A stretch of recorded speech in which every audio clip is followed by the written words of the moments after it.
A hearty Mahakam welcome to you. What an honor! Even the arbalists salute us with cocked quarrels. Oh, that, well, an ounce of prevention saves a slag heap of trouble.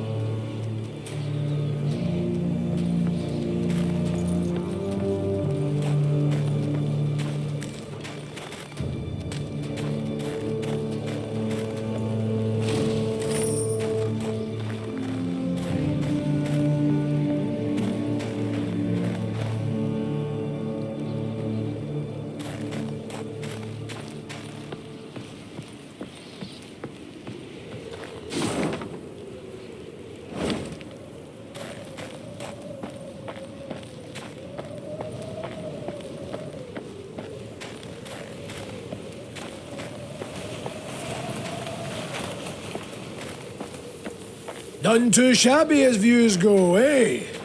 Were it not for the howling wind, I'd make a sketch.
Niamh rode slowly, her surroundings interesting to her, her ears keen to take in the cacophony of sounds.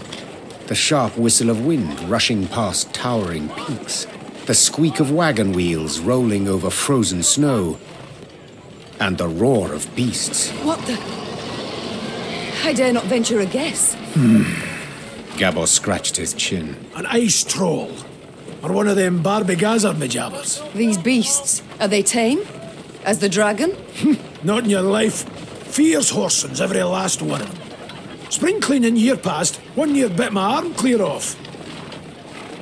The Queen's brow rose in a silent inquiry. All right. You don't quite ken the context. Each spring, with the melting of the snows, a good bit of that filth comes out the ground. That's when Brother Hoog summons all dwarves for spring cleaning. We cut down as much of the filth as we can, and that means relative calm the rest of the year. Out of the corner of her eye, Niamh noted a dark shape darting between rock formations. Calmly, she drew her sword and brandished it a time or two to warm up her stiff arms. Seems it is our lot to assist you with this cleaning. Lyrians, arms at the ready. Prepare to fight!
You can try to win them all, but you won't.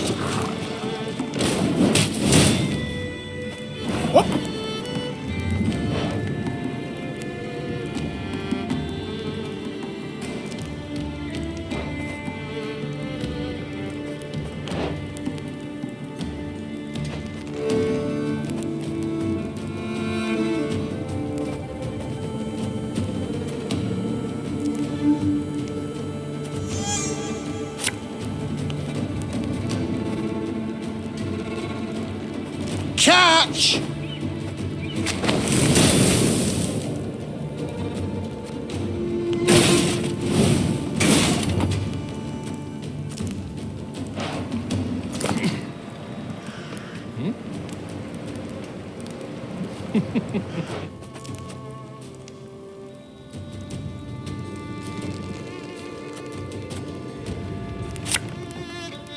Oh, could murder a pint.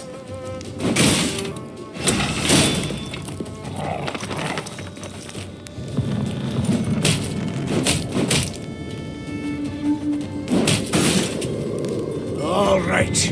You got some splaining to do. As the wails of speared Shaelmars died down, the crowd of Mahakaman infantry parted. A dwarf stepped forth, grey as a snow fox, wrinkled as a prune. He walked with difficulty, supporting himself on a battle axe, its two heads dripping blood. This would be our elder-in-chief, Brúvar Hugh.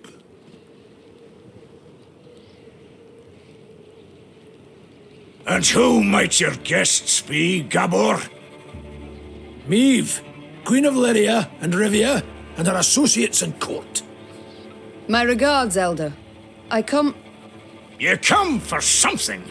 Coin's my first wager. Fighting bodies my second. Well, what is it you want?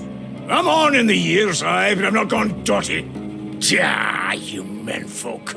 You got to fall on hard times to remember us dwarves. I've come with a design in mind, I cannot deny. But hear me out and you shall see. She's armed! Gabor! Why the devil did you let her in here like that? And without a sack o'er her head! She has the leaden ring, Elder. A gift from a king. From Demavend, lassie, I ken that already. Trust a man, give him something of value, and he'll go and give it away as easy as a street whore gives away nubs.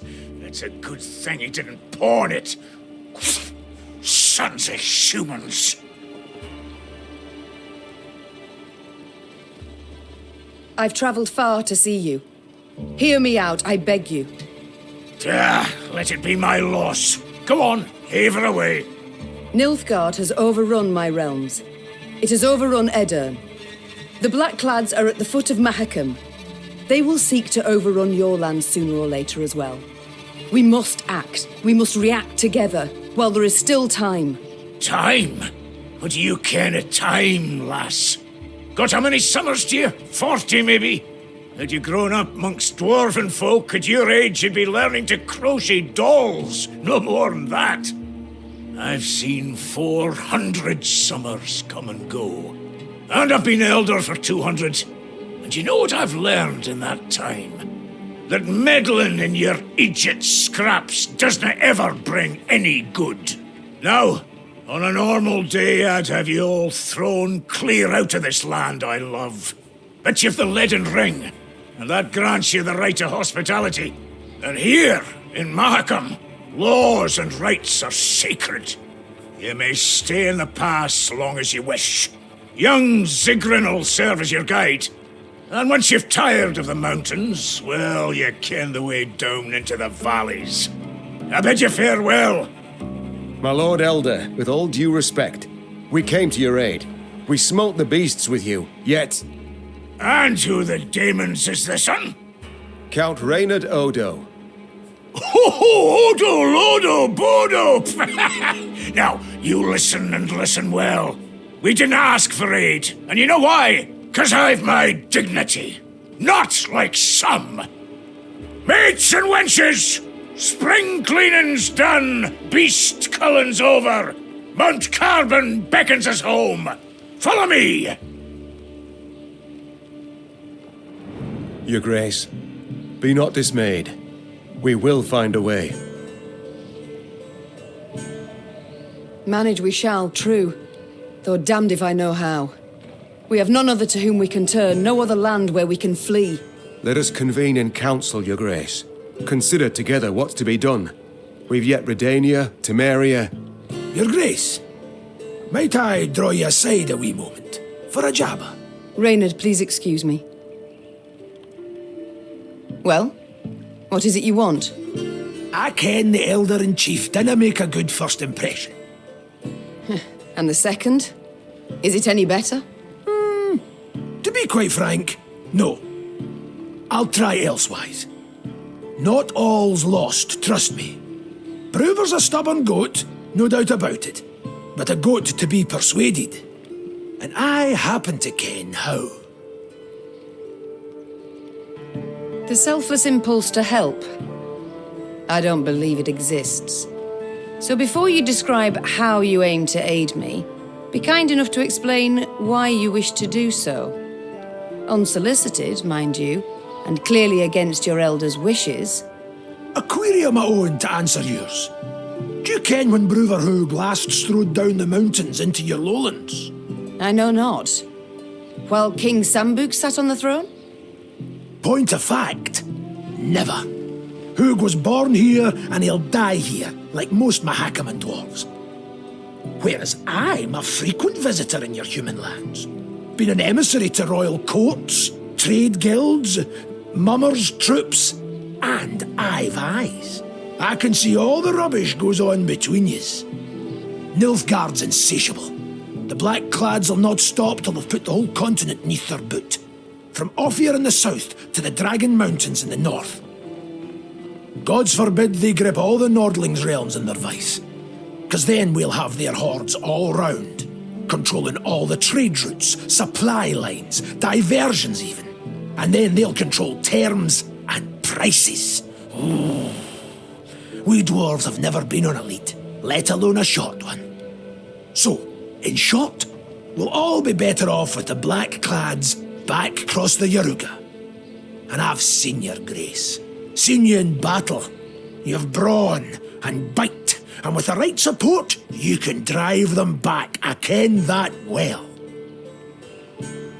Very well, I'm all ears. What must we do to spur Bruverhoog to aid us? I might start with the thorn in our side that are beasts. A bigger thorn than most expect. See, in our never-ending search for gold, we dug deep, too deep, and reached abysses where monsters are born, or however they come to be. Soon as it turns a bit warmer, they crawl out to feed. And there's more every year. What you saw there, the spring cleaning, that's just light yearly upkeep. It dinna go at the source of the blight. Every spring we cull enough so we can live and trade and mine normal-like. But there are corridors in the upper valleys midst the peaks, where more lie waiting to pounce. So many, there's settlements that have done been abandoned. I still fail to see how this relates to myself and Bruver. Your Majesty, slay the beasts down to their last, and you'll win the hearts of the clans. All of them. And with the clans behind you, why? The Elder'll have no choice. He'll bend an ear, treat you serious. You got two sites through which beasts swarm in great numbers. There's Davor's Abyss and an abandoned underground settlement called Burr's Rump. Destroy those, collapse the corridors, problem solved. You colour the solution as simple and known. Why has Bruver Hoog not gone at the matter? You must learn one thing about us dwarves of Mahakam. Customs, traditions, why, we're obsessed. Goes thrice for Bruver. The Elder deliberates weeks on end. And that's in considering if we shouldn't wear suspenders, because they might be through outside, and should thus be forbidden. We've a set of laws, the Four Dwarves Codex. One of its tenets says, dare ye not close a corridor once oped. So, no self-respecting dwarf can nor will do it. But you're free out with. The laws dinna apply. You've a free hand in sealing the corridors from which the beasts come. Collapse them, flood them, I dinna ken, but solve the grief once and for all. And this, 'twould suffice. I believe it would. But find you other ways to win the heart of a clan or Bruver itself. Do so. Can he bring no harm? All this sounds rather toilsome, yet I do favour this to losing another moon seeking out a court where we would at first be welcomed, only later to hear another rebuke.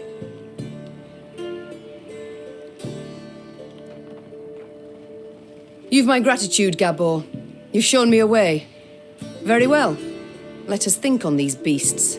See what's to be done.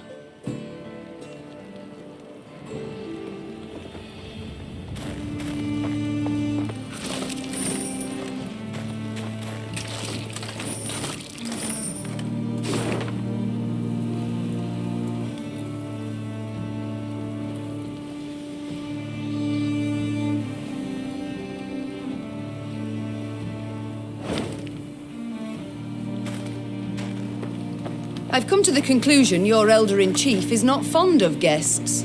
Fond? That's near a quarter of it. He hates them, with seething passion. But you're damned lucky. Why's that? Let you in, didn't he? Mahakam was cordoned off completely from the outside world for many a long year. Clans finally forced Bruver to at least let in peddlers and emissaries. Though he dragged his feet as long as he could.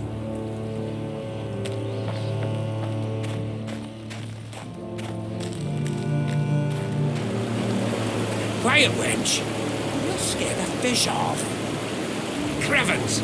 Trout was already nipping at the bait, and you came along and frightened it off. Duvel Scheiß! Duvel Scheiß! Duvel Scheiß!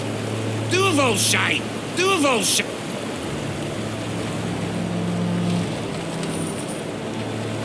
Duvel Scheiß!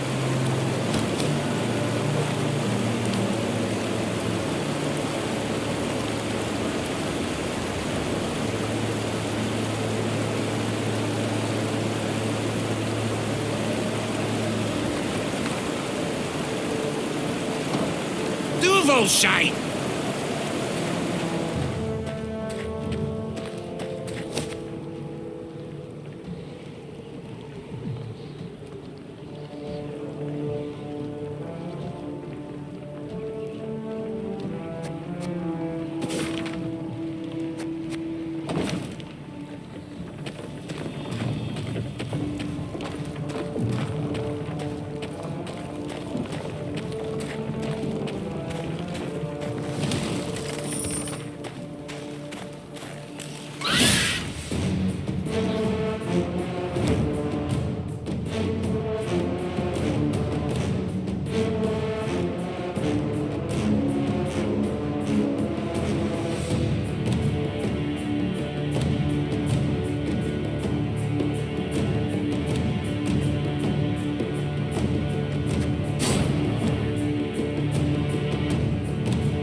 any victuals? Hungry like a wolf, I am.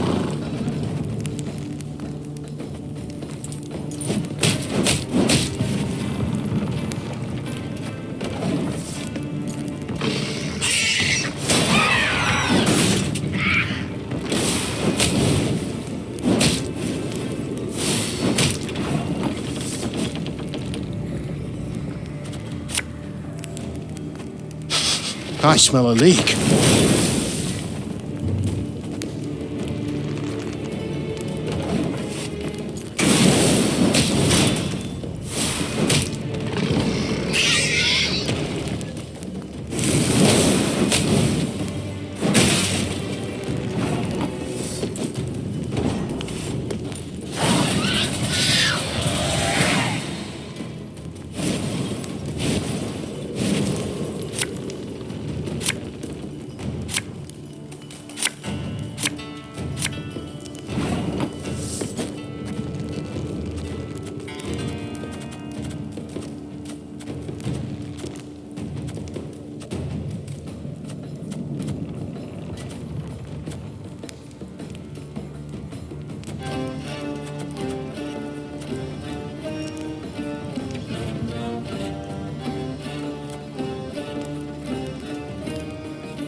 Thing about slings, they hide well.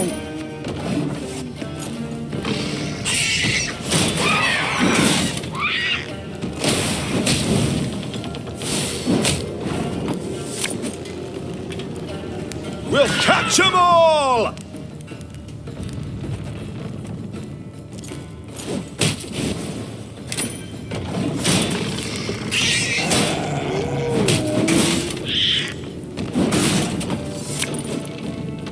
The chase is on!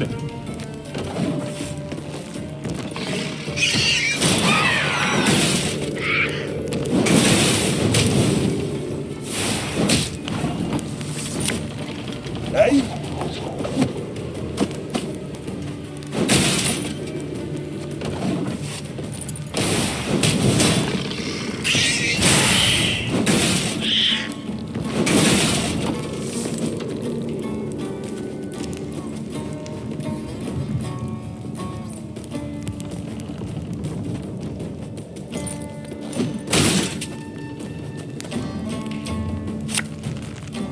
Ever have a stone knock out one of your teeth?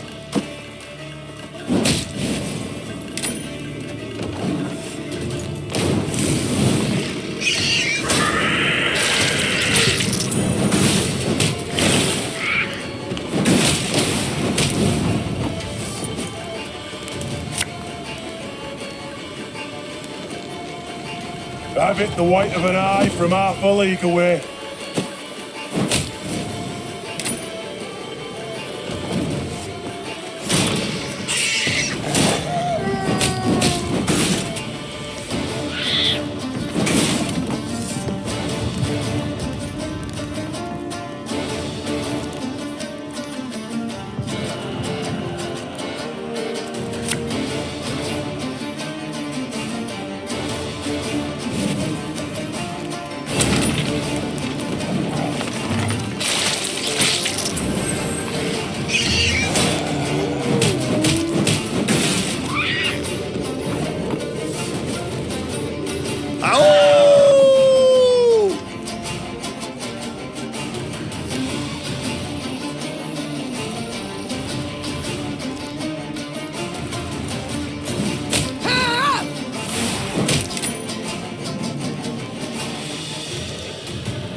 The dwarves are demanding a pretty sum, but their steel's worthy of any crown. No offense meant, but Rivian blades don't hold a candle to their Mahakaman cousins. Their elders just a tad eccentric. No offense meant.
Meave noted a crowd of dwarves. They were several dozen, many holding baskets brimming with dried sausages, soft, puffy pretzels, and jugs of frothy beer. What is this gathering? She asked Gabor. These folk, they're the parents of youngsters who are to return today from their Dreckthag. Gabor proceeded to explain that the Dreckthag was a trek upon which the local dwarves would embark when they reached maturity. During this year-long voyage, young folk would taste of life beyond their home. Yet if they failed to return on time, they would be stripped of all rights and privileges accorded to Mahakam's natives. See, in recent years, young folks' blood's been boiling on account of the strict laws in force here. Gabor added. So, we send them out. Let them taste life in the lowlands. Once they've learned for themselves what it's like to live among humans, they come back and ain't likely to complain. Customarily, only a few dwarves ever decided to remain in the valleys for good. That year, however, was different. Deadline's the Mora, and 40 Dreckthagers still haven't returned. Their parents now worried if some misfortune had not befallen them. The Mahakaman Guard had sent out patrols to the near reaches of the valleys. They returned not having seen anything distressing, while the humans living at the foot of the massif had been largely unwilling to talk. The guard captain, a dwarf with a fiery red beard, removed his helmet, wiped the sweat from his brow, and addressed Meave. Your Majesty, we need to find our youth. Perhaps you'd be willing to go out and search. Human folk are more like to tell you if they saw anything out of the ordinary of late. Naturally, there'd be something in it for you too. One could say I myself have lost a son. Meave gripped the captain's hand firmly. And I know well the pain that comes. I shall do all in my might to spare you at least that. Meave set off, the hopeful gazes of the dwarven parents bidding her farewell. The Queen sent a scout ahead. Sometime later, she heard his horn. 3 blasts, 2 short, 1 long. An ambush! Meave expected to combat beasts or robbers. Yet upon her force descended warriors with squirrel tails attached to their helms. Scoia'tael.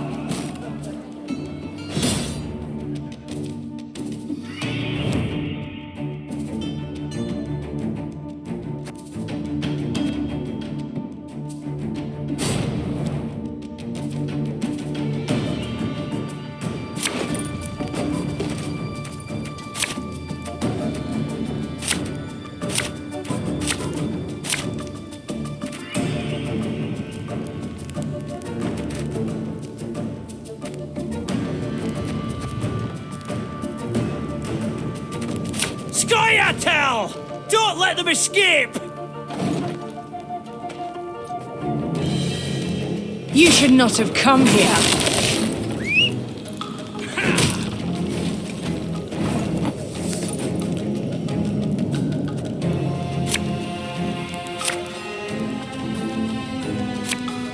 Watch your heads!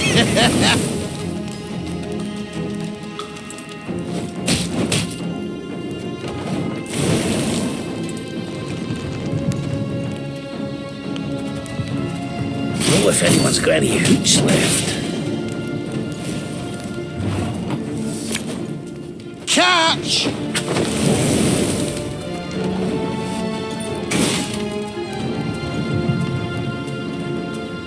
Hi-ho! Hi-ho!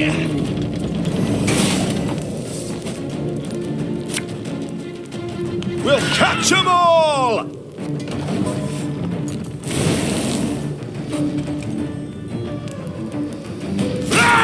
Come on! Who's fast?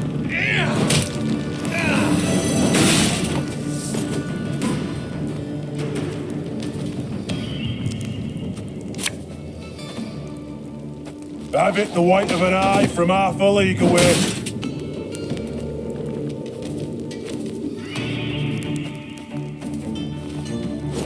Ha!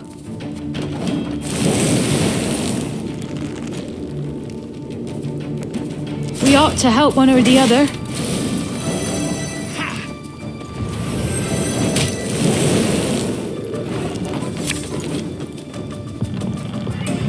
Have her done in a jiffy.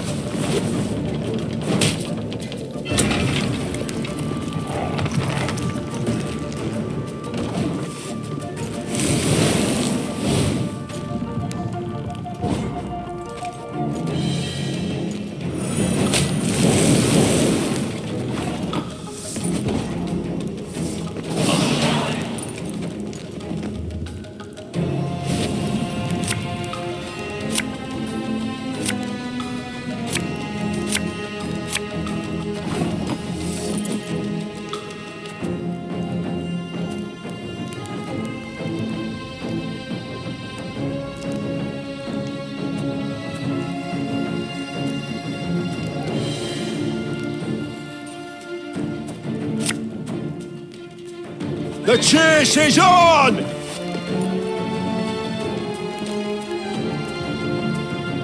None shall tread on us!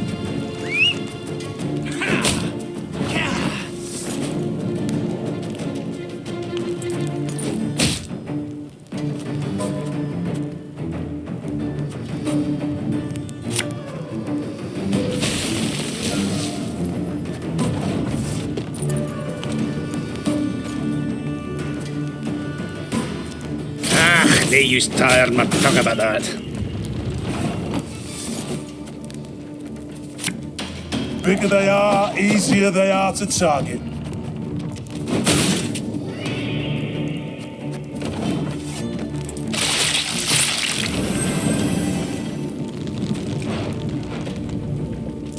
Now we will see who is weak!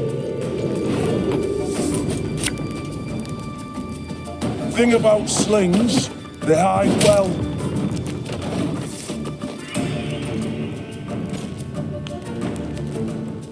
Elven blarney.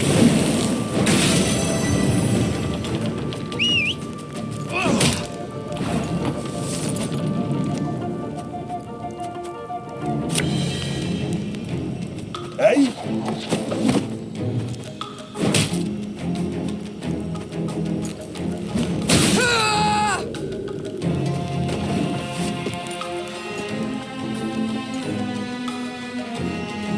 I shall not fail!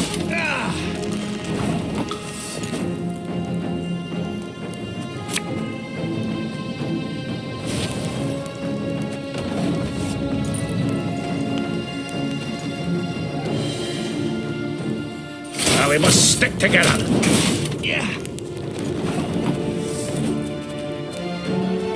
Ever have a storm knock out one of your teeth?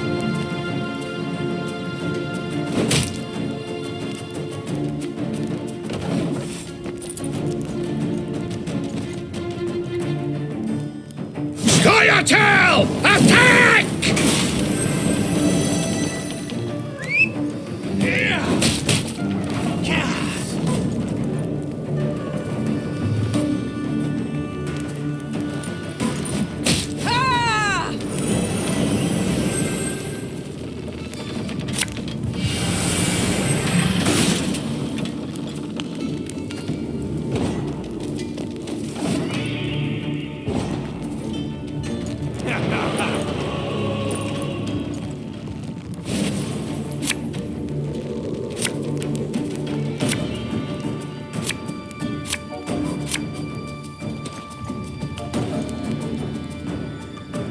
Only death here for Dwan.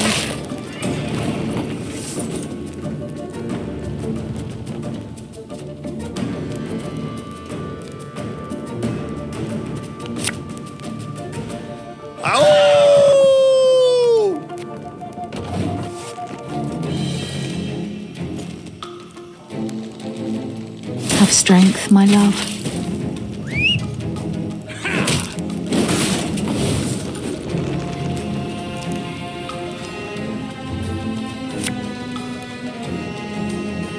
Her Majesty knows what she's doing.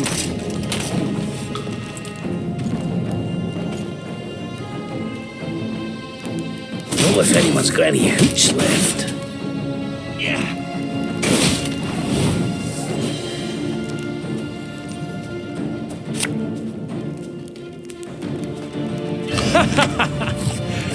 Wait, you're serious?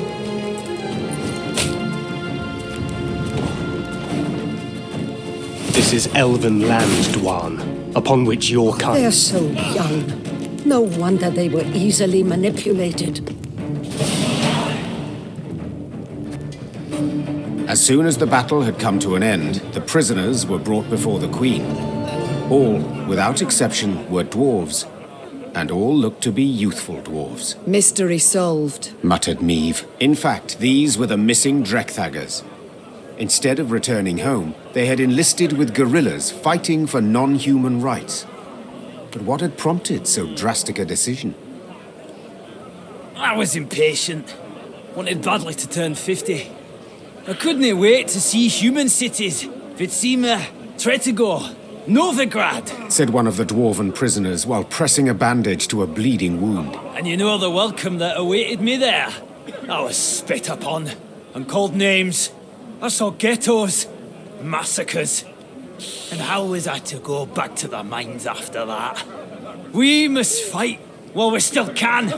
Before the humans come to cut us down, we must tell the rest of ours the same. Pull all Mahakam into the fight. Meave's soldiers stood waiting for her to protest, to accuse the dwarf of lying. But the queen could not pretend she did not understand why the dwarf had taken up arms. Without entering into a discussion, she ordered the prisoners taken to be tried and judged by their kin and elders. The dwarven parents thus got their offspring returned to them, albeit wounded and in chains.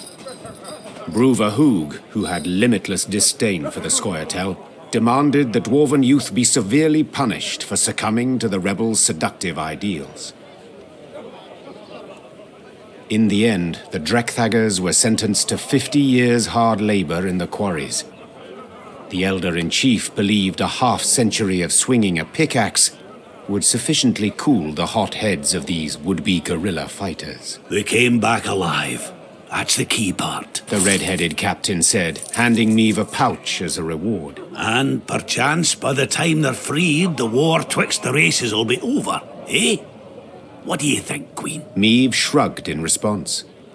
Perhaps she had no opinion in the matter, or perhaps she simply did not wish to state it aloud.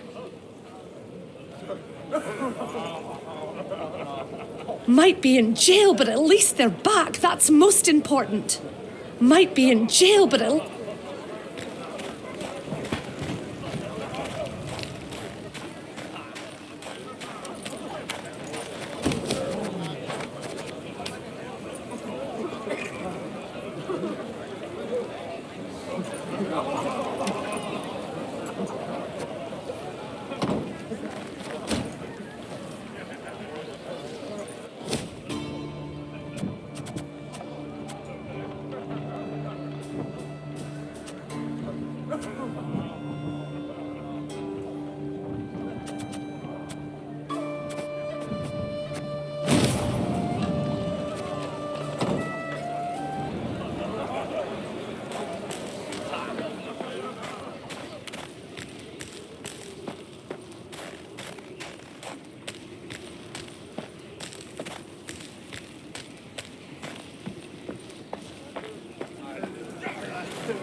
The Queen noted a building with unusually lavish ornamentation, including shining bronze roof tiles and glistening rock crystal window panes. An important clan dwelled there, Gabor explained. The Breckenrigs. Could you introduce me? Meave asked. Perhaps I can convince them to intercede with Bruver on my behalf. The clan head, Iva, invited Meave to an exquisite feast. But when she broached the subject of the war raging just outside Mahakam's borders, the dwarf changed the subject at once. Looking around the interior, Meave quickly understood why. The walls were ordained with Nilfgaardian tapestries and rugs. Gifts from friendly Imperial envoys, no doubt. Meave prepared to leave, convinced she had wasted her time, when someone clasped her shoulder and pulled her into a darkened room. Her kidnapper turned out to be a young dwarf, female, it seemed, dressed in her nightshirt. She introduced herself as Iva's daughter, Eudora Breckenrigs, and openly admitted she had eavesdropped on Meave's dinner conversation. Listen, me dad's stubborner than an old goat, but I'll convince him to help ye. For a wee favour, that is. What? I want you to steal something from the clan archive. Historiae Mahakamorum, 'tis called. See, me dad won't let me betroth me sweetekin Zoltan. Says the Codex forbids marrying a dwarf who's left the mountains. But there's precedent. Just such a case described in that document. If I can show it to Da, he'll have to change his mind. Meve felt sympathy for Eudora and wanted to help her, especially considering the favor Eudora could do her in return. But she fully realized if her attempt to break into the archive ended badly, it would result in a tremendous scandal Bruva Hoog would not soon forget.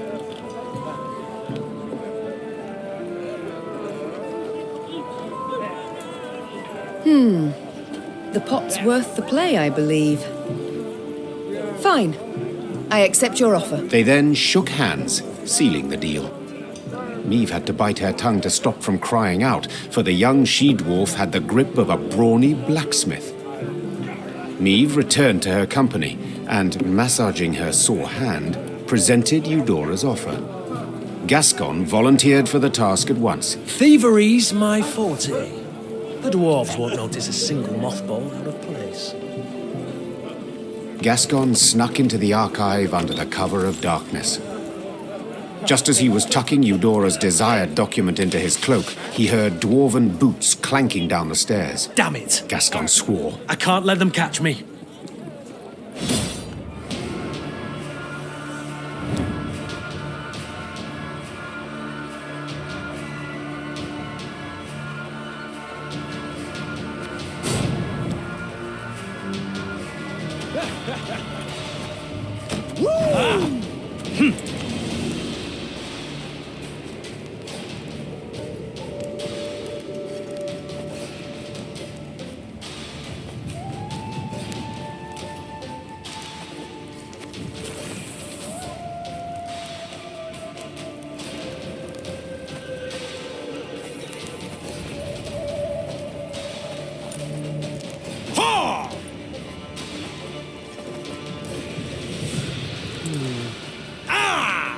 Stop!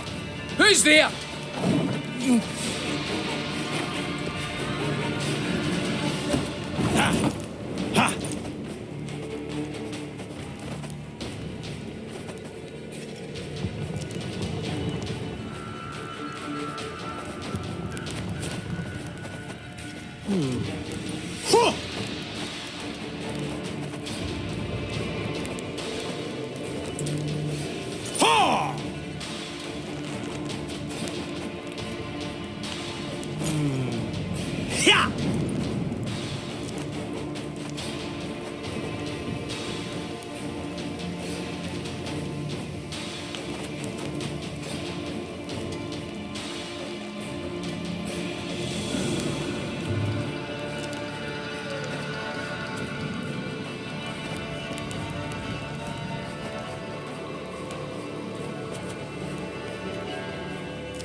Who's there?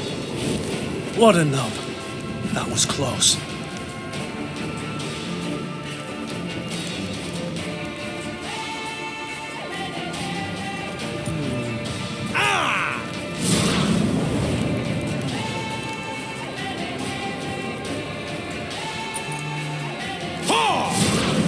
Stop! Who's there?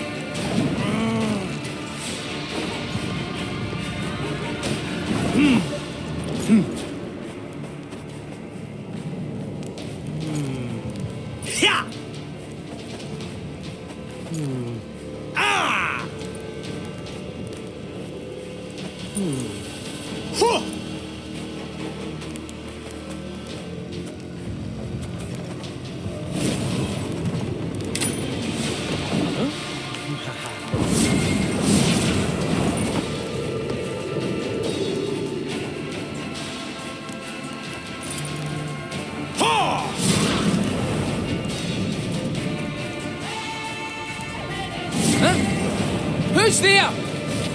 What a nub. That was close.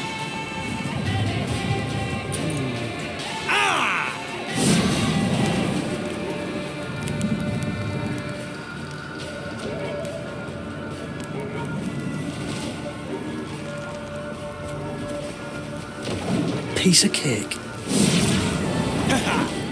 Yeah.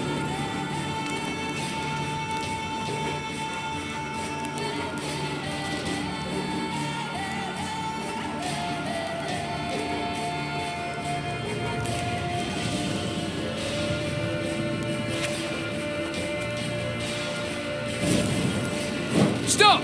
Who's there?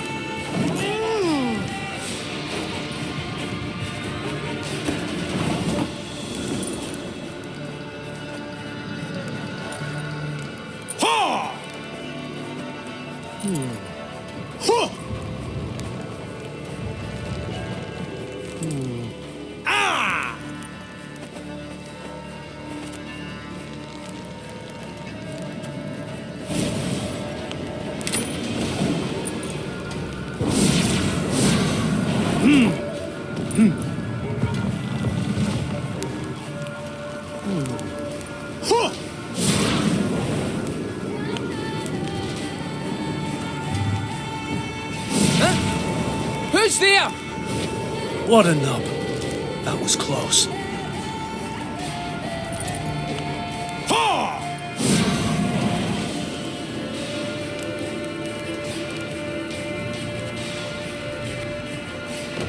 Piece of cake.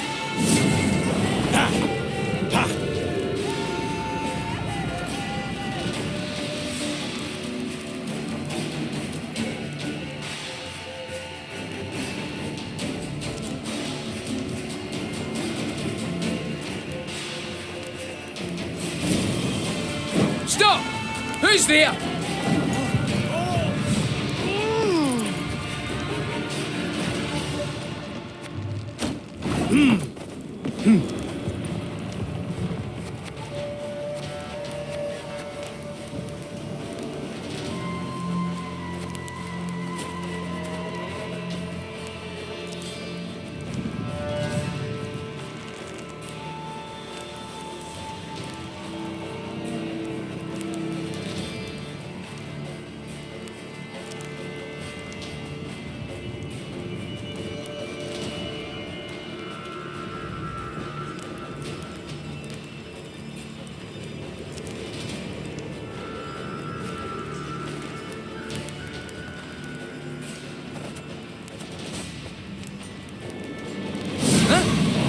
Who's there? What a nub. That was close.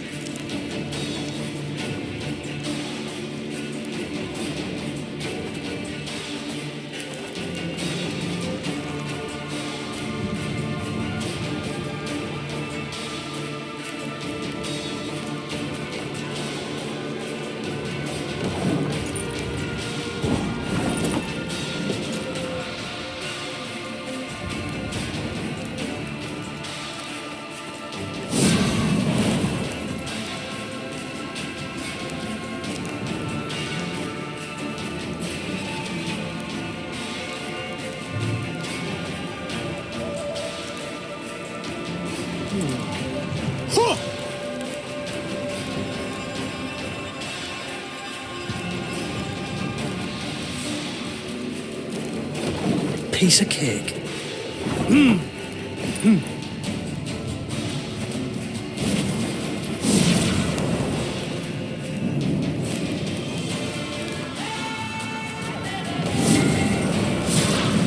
Just a bit more.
Easy as pie. Luckily, Gascon managed to do the deed quietly, so the dwarves never found out who had broken in. As agreed, Niamh handed Eudora the stolen document. Ha! The dwarf shouted, raising the parchment in a triumphant gesture. Da can't do nothing to stop her making vows now. I've got to write Zoltan right quick. Thanks. Thanks a million times over.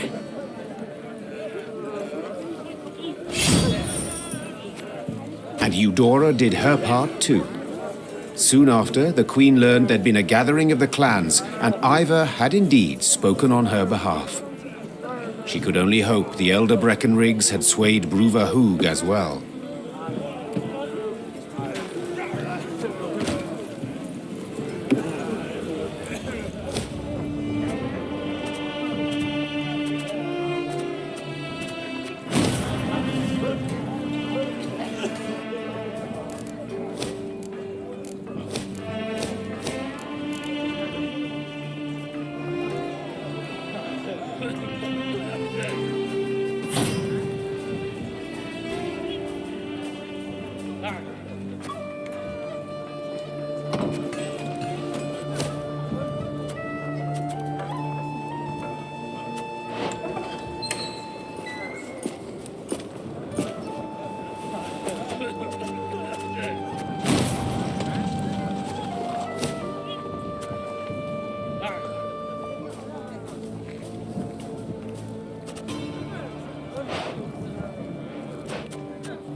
Eudora Breckenriggs Chive. Oh, I truly like the sound of that. Oh, there's nothing like solidarity between ladyfolk. Nothing at all. Da's stubborn, but I always find a way with him in the end. The right stratagem, and he turns into putty in my mitts. Da's stubborn, but I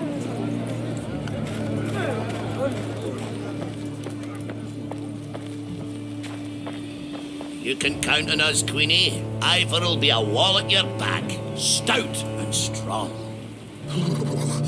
You're no cold without a beard. What are you poking me for? Ah, scrounging for coin, no doubt. Righty then, take this pouch and kindly get off my arse.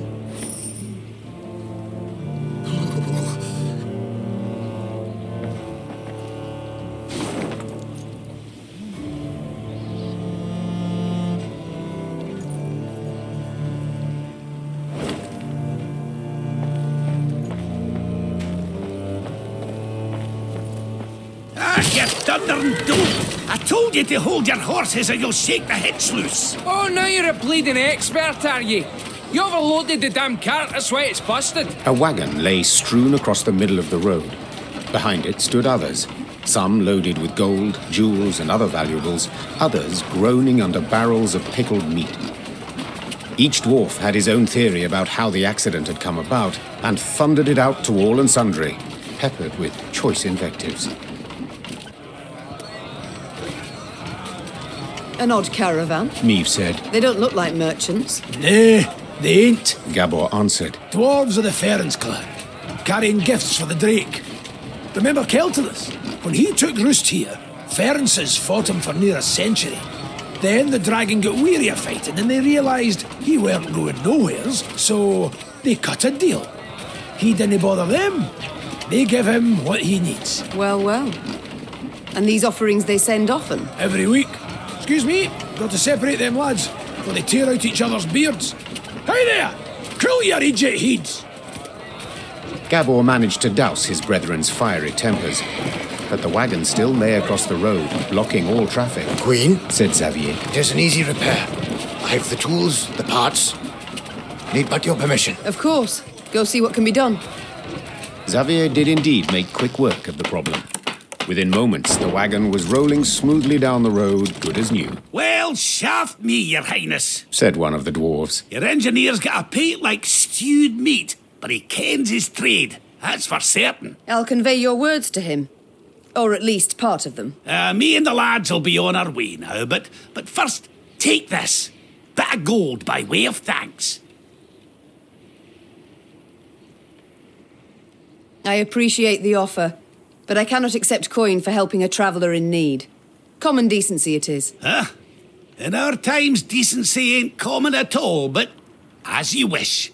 Farewell. The dwarf bowed in parting, shook the snow off his beard, then rejoined his caravan. Within a few moments, the wagons had disappeared around the bend.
A pillar of smoke rose above the mountains, and a sooty aroma filled the air. Fire! Gabor said, then took a deep sniff. Perhaps a bolt struck some barren trees? No. Meave said curtly. I know that scent too well. All Edirn reeked of it. It's the smell of burning homes. The Lyrians quickened their gait. Soon they saw a town fully aflame, and a roaring, furious dragon above it. That's your Keltullis? Gascon asked, shielding his eyes from the sharp glare emanating from the city. You were right. Perfectly harmless. Dinna ken was get his knickers in a bunch, the dwarf said, grabbing his axe from his belt. Queen, we got to make haste to the rescue. Reynard! Meave called out. Have our men wet their cloaks for a modicum of fire protection. We move as soon as they're done. Your Grace, they are but common soldiers. To fight a dragon. I know, but we must help them, or at least try. While Reynard went to pass on the order, Meave turned to Gabor. This dragon, has it any weakness? Fear not, said the somber dwarf. Except that fondness for raw meat. Meave nodded and swallowed dryly. Despite the cold, she felt sweat pour down her scalp. Stifling her fear, Meave gave the order to attack, and her soldiers rode into the flaming city. From up close, Keltullis looked even more terrifying. Though enormous, he moved with shocking agility, like a lizard scurrying over sand. With one swing of his paw, he snapped the necks of 3 dwarves, then bisected a form with a powerful bite. After that, he turned his attention to the Lyrians. More of you! He said, twisting his bloody maw into a horrifying smile. God!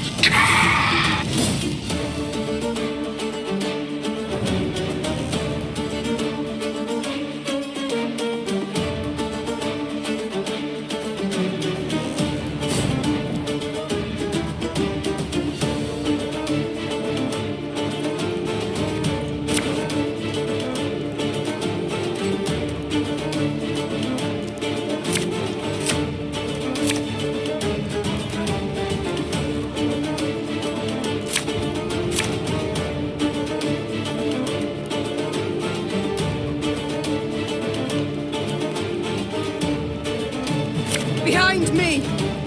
Stay together!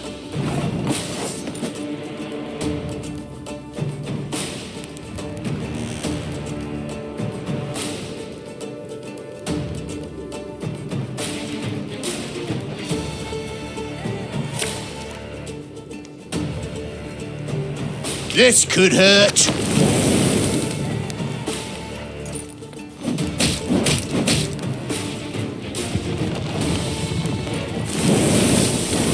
Haven't killed the dragon. It has to be possible.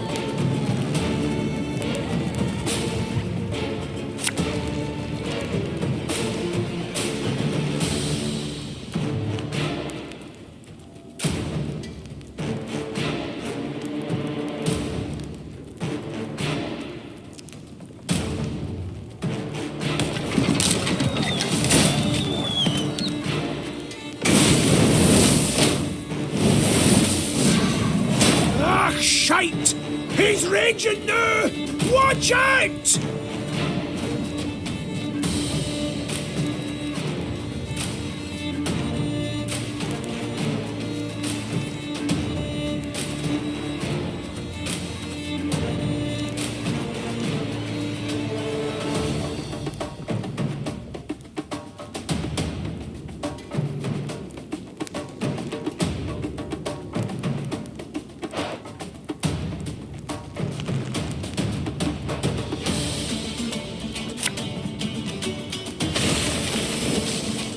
Your Grace, we're taking losses!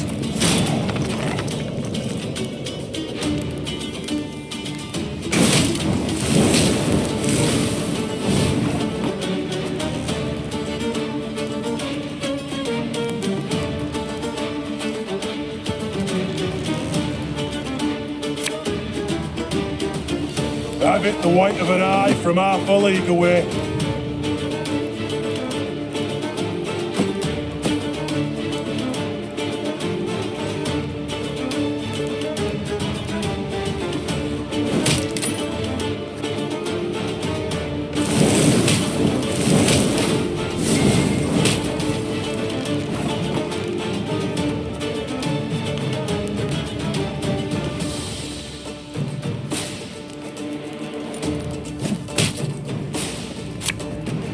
Bigger they are, easier they are to target.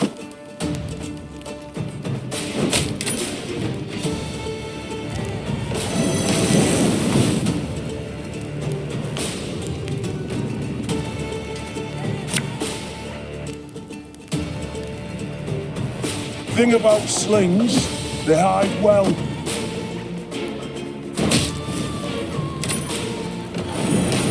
Your Grace, he's vulnerable! We must strike now!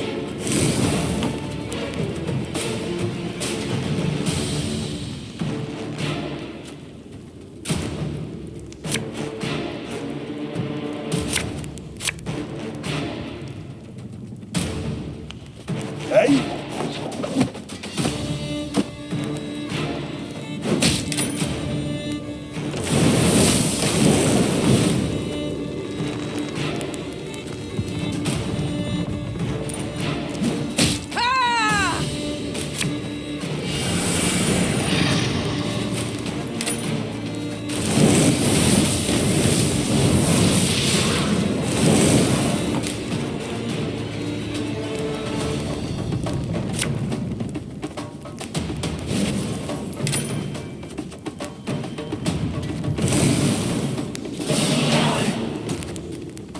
That day, many Lyrians perished, either to the dragon's all-consuming fire or to its flesh-rending claws. Yet their sacrifice was not in vain. Together with the dwarves, they were able to grievously wound Keltullis, forcing him to flee. The howls of the wounded monster rang throughout the valley. That's right, howl, you scurvy snake! Shouldn't they ever attacked us, eh? Damn fuel lizard! Meave, that's Vavrenik, elder of the town and all the Ferences. My regards and condolences. Tain't so bad. If nae for ye, wouldn't there be a stone left unrubbled? To be honest, when I caught wind some human queen come to Mahakam looking for aid, I said a crocus would sprout twixt my cheeks afore I'd vote aye on that. Gonna be a fear to look in my breeches after, but changed my mind. After what I saw today, what ye did for us, you've the support and undying gratitude of all Ferences. Thank you. Faced with a Nilfgaardian peril, that means a great deal. Forgive me for interrupting this tear-tugging scene of interracial reconciliation, but I can't hold back no longer. Vavrenik, double shice, what happened? Why'd Keltullis attack? I ken as much as ye, meaning squat diddly. Just flew up, started spewing flames, half the town lit up in a flash. Sheepshank. 300 years I've been a good neighbour. What's done's done. Gotta think about the future. The Drake's just taking a breather. Gotta finish him off before he's regained form. Meaning we haven't much time. He heals like an alchemist's pup. And the nearest guards are miles away. He'll be up flying again before they get here. Aye, that's what I thought. Perhaps, Your Grace, you'd, What? Jest you must. I ken you're tired frae the fight, dinna want to risk casualties, etc. But remember, the beast's sleeping on a bed of gold and rubies. All belonging by right to Bruther, of course. But if quibbling some wandered off, he'd nae notice. I admit that does alter my calculations. Besides, the dragon was badly wounded. Putting it featherly, blood poured out of him like a leaky bladder. Just needs a coup de grace. Fine. I'll do the deed. Ken you'd see the light. Oi, Vavrenek. This lady's gonna make your rump a regular crocus garden. Aye. Queen's doing us a great service. One that'll profit us both. So, where is Keltullis' lair? North of here. It's a vast cavern. Ye canna miss it. Meve bid farewell to Vavrenek and set out on her way. Did her way lead to the dragon's lair, you ask? Shh. Let's not spoil the surprise.